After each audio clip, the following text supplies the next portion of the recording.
Well, I'm Nick Walton. You know, I'm a coffee roaster, I'm a dad, I'm a husband, I'm a wee little farmer, and I can't stop thinking about the invisible scripts that run our lives. You're listening to The Values Sort. This is a field guide to the values that shape the patterns of thinking and behaviors that shape our entire lives. This essay is not numbered. We're wild, we're free. It's the end of the season. Get in, buckle up, let's do this. We're talking about repair. Well, today I'm at work. I'm looking around at the things in this room that I have had to repair over the years. It's a pretty long list. I broke a stainless bolt off of the foot of my effluent scrubber, you guys. It was so frustrating. It happened while I was uncrating it. It was brand new. It was like 300 pounds, and I broke the foot off. I had to drill it out, no small feat. It was stainless.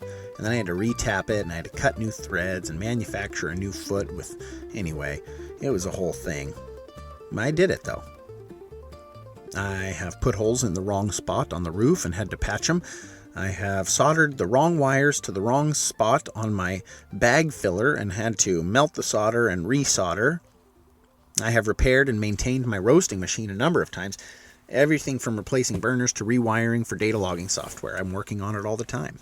And this is my current roaster, a beautiful San Franciscan SF-25, built by hand in Nevada of largely American-made parts and pieces, which I mention only to note the easy availability of parts. The machine I began my career on, the machine that built this business really, is resting in pieces in my storage unit. I will not go into great detail here and now, but it was also built by hand, a one-off fabrication some dude put together in a garage in Olympia. I repaired and rewired and rebuilt that roaster endlessly. It was maddening in its need for attention. Like a toddler, that thing demanded my constant supervision, and like some toddlers I've known, if left to its own devices, that roaster would surely have burnt the house down. That thing knew how to throw a proper spark. I have repaired espresso machines, and I have repaired coffee brewers from various manufacturers and with varying degrees of competency. I have been to trainings, and I have learned on the job.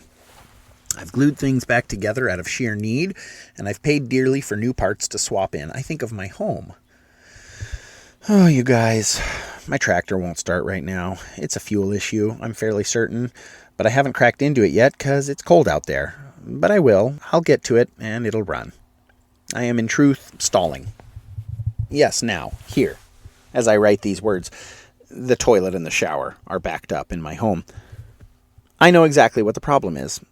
It's the way the pipes were set up improperly in the first place, and it would be a monumental challenge to tear them out and replace them properly now, so when I get home, I will address the issue without fixing the underlying cause.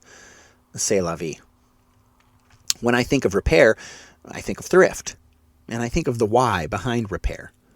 It's not just money. It's not just that I couldn't possibly afford to buy my way out of a given repair project in my life. It is, for me, a value. A value for avoiding superfluous resource spending, and a value for having my hands on my own life. I don't want to go under my house today. I don't want to get the contents of my sewer pipes all over myself. But I do want the job done, and I want it done correctly, and I'd prefer that it be done expediently. And as we established already in capability, I am capable of many things, so I do them. I appreciate people's work, and I appreciate people who work with their hands, because look at the alternative. We live in a world full of cheap consumer goods. We live in a world of inexpensive landfills.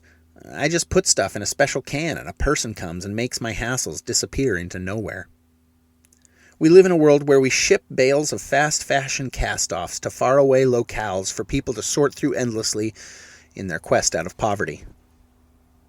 We live in a world where children in other countries work at sorting our e-waste, scrapping for bits of conductive metals to sell back to us in the form of even more cheap consumer goods. And I am repulsed, and I am alarmed. I am making choices in my own life that hopefully reduce my impact on these systems, but I feel so small. I feel so insignificant. I buy durable shoes. I have my blue jeans repaired when they tear. I attempt to buy high-quality shirts, preferably ones produced in a responsible fashion in a country with high standards of labor compensation. This means I spend more money on fewer shirts. I spend more money on jean repair.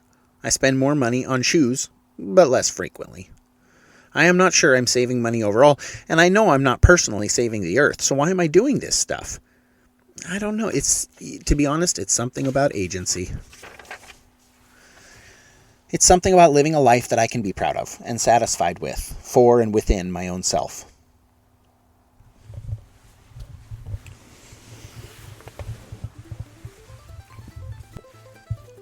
I have taken a break from writing and fixed my septic backup, friends. It was a relatively disgusting and straightforward procedure, and one of my kids even got under there and helped me. We learned how to do it better next time, and we discussed strategies for managing the problem with the plumbing in the future. We did save a little money, but more importantly to me, we lived our lives together. We were not on our phones. We were not sectioned off from one another. We were knee-deep in a problem together. I showed my kid that a thing could be done, and in the process I learned the same lesson myself. It makes us feel brave, both of us. We can do hard things. We saved some money, we saved the gasoline needed for a repair person to come deal with the situation, and we saved a lot of time. We were in and out of there in less than an hour. We might have waited days to get on somebody's non-emergency schedule. I reflect again on my pickup truck. I've chosen repair, I've chosen to upgrade instead of to replace, because when you repair something, you aren't just fixing a machine, you're building a relationship with the physical world. You're telling the entropy of the universe, not today maybe,